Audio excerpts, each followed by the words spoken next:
Elon Musk का सपना टूट गया। जो टेस्ला आई थी इंडिया में वो बिल्कुल भी नहीं चल पाई, फ्लॉप हो गई।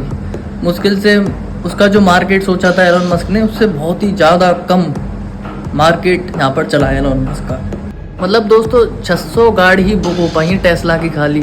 अनुमान था कंपनी का कि 2500 गाड़ियाँ बेचने का था, मैक्सिमम लिमिट थी 2500 की, लेकिन 600 गाड़ी ही बुक हो पाई हैं। कुछ ना कुछ अब लोगों में हाइप खत्म हो गई। पहले से इंतजार कर रहे थे 6 साल से कि ईवी आएगी, टेस्ला आएगी, तो अब वो क्रेज नहीं रहा। इसी बीच स्वदेशी की बात हो रही है तो टाटा ने तो पूरा मार्केट कवर कर रखा है ईवी में, और इसी बीच लोगों में ना हाइप खत्म हो गई है। तो लोग क्या सोच रहे हैं, टेस्ला पड़ती है, मॉडल बाई है उसका 60 लाख से स्टार्टिंग है, एक है 67 लाख का, तो उसी के अंदर की रेंज में ना और अच्छी गाड़ियाँ आती हैं 30 लाख की, 32 लाख की, 40 तक की, खूब इसके एवरेज में आ जाती है। तो लोगों का जो हाइप है अब जो टेस्ला के प्रति खत्म हो गया है। ईवी ले रहे तो टाटा की, महिंद्रा की भी आ रही है, टाटा की भी बहुत सारी गाड़ी हो गई। अब बहुत सारी जो गाड़ी मार्केट हो गया है वो ईवी का हो गया है।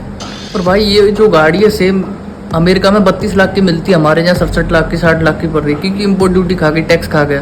क्योंकि जो एलोन मस्क है चाइना से बनवाता है गाड़ी को, फिर भारत में इम्पोर्ट करता है, तो इम्पोर्ट जो टैक्स लगता है वो भारत में लगता है। इसलिए लोग भारत के बहुत चालाक हैं कि इतना पैसा जब वहाँ दे रहे तो अपनी स्वदेशी गाड़ी में देना। और टाटा ने 70% मार्केट कवर कर रखा है ईवी में, क्योंकि उन कंपनियों को भी पता चल के आगे ईवी का ही जमाना आएगा, इलेक्ट्रिक व्हीकल्स का भी।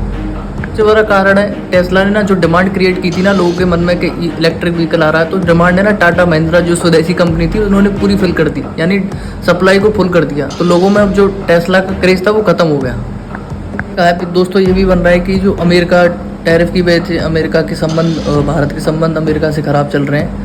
और दूसरा ये है कि जो न्यू स्लैब आया जीएसटी का 5% में, तो ईवी आता था, लेकिन जो न्यू स्लैब आया वो 18% हो गया। तो डीजल की गाड़ी भी सब सस्ती हो गई, पेट्रोल की भी हो गई, तो लोग डीजल पे भी जा रहे हैं, पेट्रोल पे भी जा रहा है, ईवी फिर चल ही रहा।